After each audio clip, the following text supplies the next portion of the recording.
Good, so far so good. Nice. ఇంకా చాలా ఉంది. బట్ పెళ్లివారం అండి సిరీస్ ఇప్పటి రోజుల్లో ఇప్పటి కాలంలో అంటే పాస్ట్ 1-2 years తీసుకుంటే వెబ్ సిరీస్ అంటే యూట్యూబ్లో పెద్ద సక్సెస్ అయిన రేషియో ఉన్న వెబ్ సిరీస్ లేవు. బట్ ప్రసాద్ది అంతకుముందు సిరీస్ అండ్ ఈ సిరీస్ పెళ్లివారం అండి 2 సూపర్ హిట్ కదా. పెట్టిన వెంటనే ఏ వీడియో ఓపెన్ చేసినా మిలియన్స్లో వ్యూస్ ఉంటున్నాయి. It's amazing. చాలా మంచి రైటర్ ప్రసాద్ వచ్చేసి, అంటే his got that audience pulse, అది తెలుసు, టార్గెట్ అది బాగా ఐడియా ఉంది తనకి. So yeah, this is a very hit series. Finally Prasad గారు నేను ఇంటర్వ్యూ చేశాను. అమ్మో అమేజింగ్. అసలు తన టాలెంట్, తనకి వాక్చాతుర్యము, రైటింగ్ మీద ఉన్న గ్రిప్ అసలు ఎంత అంటే, నాకు తెలిసి నేను చూస్తున్నా 3-4 episodes ఏమో చూసినప్పుడు ఒక దాంట్లో రైటింగ్ అనేది ఎక్కడొక్కడే ఎవాపరేట్ అయిపోద్ది. ఇంకా స్కిల్ అంతా ఎవాపరేట్ అయిపోయి ఇంకేముండదు, ఏదో ఒకటి సర్ది కట్టేద్దాం అన్నట్టు ఎక్కడా అనిపించలే. ఏ ఎపిసోడ్కి ఆ ఎపిసోడ్ అన్న ఆ మాటలు రాయడం కానీ చాలా టాప్ నాచ్ అనిపించింది. వెరీ అంటే వెరీ టాలెంటెడ్. నేను ఎప్పుడు ఆయనతో అంటాను, యూ హ్యావ్ సరస్వతీదేవి మీ దగ్గర ఉన్న రోజులు యూ విల్ ప్రాస్పర్ అని. అంటే ఈజ్ వెరీ టాలెంటెడ్ లేండి. అంటే ఆ విషయంలో అదే అంటున్నాను, చాలా మంది పాపం మన ఇండస్ట్రీలో మన ఫీల్డ్లో టాలెంటెడ్ ఉన్నారు. రైట్ టైం తను కూడా చాలా రోజుల నుంచి ఉన్నాడు. ఆల్మోస్ట్ అంటే I don't know how many number of years, but నేను వచ్చి 4 ఏళ్ళు అయింది, తను నాకన్నా చాలా ముందు నుంచి ఉన్నాడు.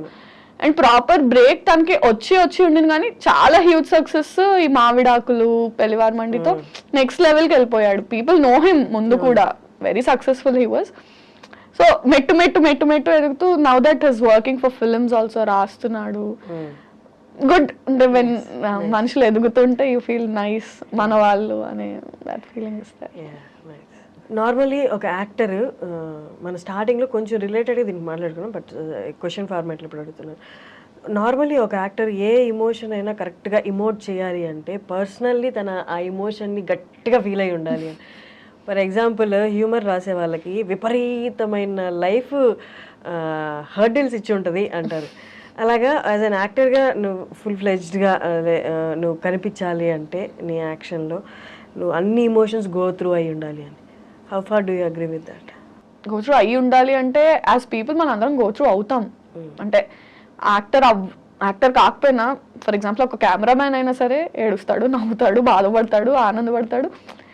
Every person goes through all emotions in his life. అంటే సో ఎందుకు జనాలు చూసి నచ్చుకుంటున్నారు అంటే వాళ్ళు ఆ సీన్లో ఏడ్చారు, యాక్టర్స్ ఏడ్చి చూపించారు, దానికి వాళ్ళు రిలేట్ అయ్యారు. So all of us go through all those emotions to perform them. అంటే ఆన్ స్క్రీన్ మీద నేను ఏడ్చినట్టు నవ్వినట్టు రియల్ లైఫ్లో అంత నవ్వకపోవచ్చు, అంత ఏడవకపోవచ్చేమో, కానీ acting is about making it loud and making people also feel along with you. అంటే అంత బిగ్గర్గాను అంత ఏడుస్తూనో నిజం లైఫ్లో మనం ఏడకపోవచ్చు, ఓ రూమ్లోకి వెళ్ళి ఎవరు చూడకుండా ఏడ్చేసి వస్తామేమో.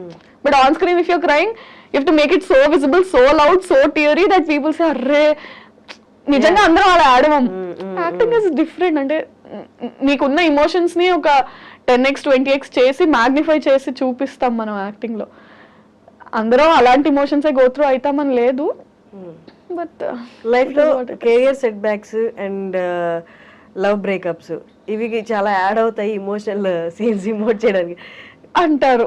బట్ అంటే I should tell you, I seen writers అంటే ఎంత ఇమోషనల్ సీన్స్ బ్రేకప్ లవ్ గురించి ఎలా రాస్తారంటే అదే ఖచ్చితంగా వీడు ఒక 4-5 సార్లు జీవితంలో దెబ్బతిని ఫినాన్షియల్ గా పడిపోయి చూస్తే రిచ్ లైఫ్, అది అసలు ఏం గోత్రూ అయి ఉండకుండా ఏం ఒక లవ్ స్టోరీ లేదు, ఏం లేదు, చిల్లర. కానీ ఎలా బ్రో ఇంత బాగా రాసావు అంటే ఇట్ కమ్స్ అంతే. నువ్వు ఎక్స్పీరియన్స్ చేయగల, నువ్వు ఎక్స్పీరియన్స్ చేసిన వాళ్ళని you have to be a good listener. చూసినా కూడా అంటే మనం అనుకుంటాం అంటే to be able to do ఇంత బాగా చేశారు, ఇంత న్యాచురల్ గా చేశారు అంటే మీరు కూడా acting doesn't work like that and even writing doesn't work like that. అంటే ప్రొఫెషన్ స్కిల్ వేరు, పర్సనల్ ఎక్స్పీరియన్స్ వేరు. ఒక 5 years ముందు యూట్యూబర్గా అప్పుడే ఇనిషియల్గా స్టార్ట్ చేసి ఈ 5 yearsలో కొంచెం సక్సెస్ గెయిన్ అయ్యి ఈ మధ్య కాలంలో కొంతమంది YouTubers as well as influencers అని కూడా చెప్పొచ్చు కెరీర్ చాలా స్పాయిల్ చేసుకుంటున్నారు. ఇది చూసిన పెద్దవాళ్ళు కానీ బయట కొంచెం పలుకుబడి ఉన్న వాళ్ళు లేకపోతే జీవితంలో సెటిల్ అయిన వాళ్ళు ఏమన్నారంటే వీళ్ళకి ఏజ్ మెచ్యూరిటీ రాకముందే సక్సెస్ చూసేశారు, డబ్బులు చూసేశారు, అది ఏం చేయాలో తెలియక విపరీత ధోరణిలోకి వెళ్ళిపోయి ఇలా కెరీర్ లైఫ్ కూడా స్పాయిల్ చేసుకుంటున్నారు అంటున్నారు. But at the same time సక్సెస్ఫుల్గా వెళ్ళే వాళ్ళు కూడా ఉన్నారు. బట్ ఈ రేషియో ఎక్కువగా అనిపిస్తుంది. What is your take or your comment on that? ఏమంటే that's a very individualistic thing అంటే we can't pass a comment on that because మారుతారు కదా. అంటే 10 years బ్యాక్ ఇండస్ట్రీ ఉన్నట్టు ఇప్పుడు ఇండస్ట్రీ లేదు. 20 years తర్వాత ఇలా ఉండదు. సో స్పాయిల్ చేసుకుంటున్నారు, పతనం అయిపోతున్నారా అన్నది అంటే దాని ఆఫ్టర్ ఎఫెక్ట్స్ ఎవరికి ఇమీడియట్గా దేని ఆఫ్టర్ ఎఫెక్ట్స్ తెలియవు. ఇట్ హ్యాపెండ్ అంటే అది that's a very personal thing and individualistic thing. ఎవరు కావాలని కెరియర్ స్పాయిల్ చేసుకోవాలి అనుకోరు. ఎక్కడో చేసిన ఒక యాక్ట్ అది పైలప్ అయ్యి అండ్ సమ్హౌ బర్స్ట్ అయిపోతుంది మీడియాకి వచ్చేసరికి. అది చిన్నది కూడా భూతద్దం అయిపోయి పోర్ట్రే అవుతుందో మరి that's intentional or unintentional coming out అంటే.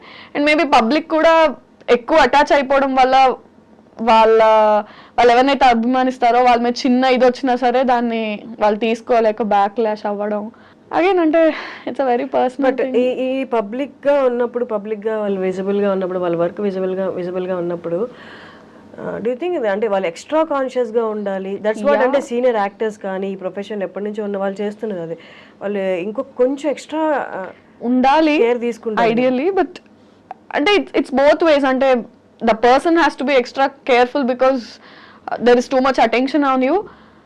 అండ్ అదర్వైజ్ ఆల్సో చిన్న చిన్న ఇష్యూస్ని కూడా because they are celebrities or because they are public figures అది ఎక్కువ పోర్ట్రే అవ్వడం. అంటే ఇట్స్ నార్మల్. అంటే నువ్వు నడుస్తూ ఒక దగ్గర ఒక మెట్టు స్లిప్ అయి పడిపోయావు అంటే ఒక మామూలు మనిషి పడిపోతే అక్కడ గతుకుంది, మెట్టు స్లిప్ అయి ఒక సెలబ్రిటీ పడిపోతే ఆ గట్టులో వీళ్ళు నిర్లక్ష్యంగా నడిచారు. I mean it's towards human. అంటే కాలు స్లిప్ అయి పడ్డారు అంటే ఏ మనిషి అయినా స్లిప్ అయి పడే ఛాన్స్ ఉంది.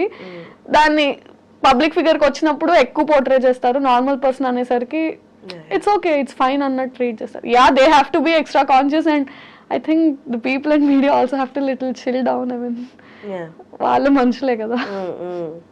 కానీ మర్చిపోతున్నారు తప్పుల్ని కూడా. అంత ఎంత స్పీడ్గా పాపప్ అవుతున్నాయి అవన్నీ డైల్యూట్ అయిపోతుంది. సమ్హౌ పబ్లిక్ తో డైల్యూట్ అయిపోతుంది కానీ వాళ్ళ పర్సనల్ లైఫ్స్ లో వాళ్ళ ఫ్యామిలీస్ మీద పడిన ట్రామా 4 రోజులే రచ్చ ఉండొచ్చు. బట్ ఆ 4 రోజులు ఫ్యామిలీ కానీ ఆ మనిషి కానీ పడిందంతా వీళ్ళు 4 రోజులు అయ్యాక మర్చిపోతారు. Today's newspaper tomorrow's waste paper అన్నట్టు ఉంటారు. కానీ ఆ ఫ్యామిలీ అండ్ ఆ పర్సన్ గో త్రూ అయింది సమ్ ఇయర్స్ టుగెదర్ వాళ్ళు అది క్యారీ చేస్తారు.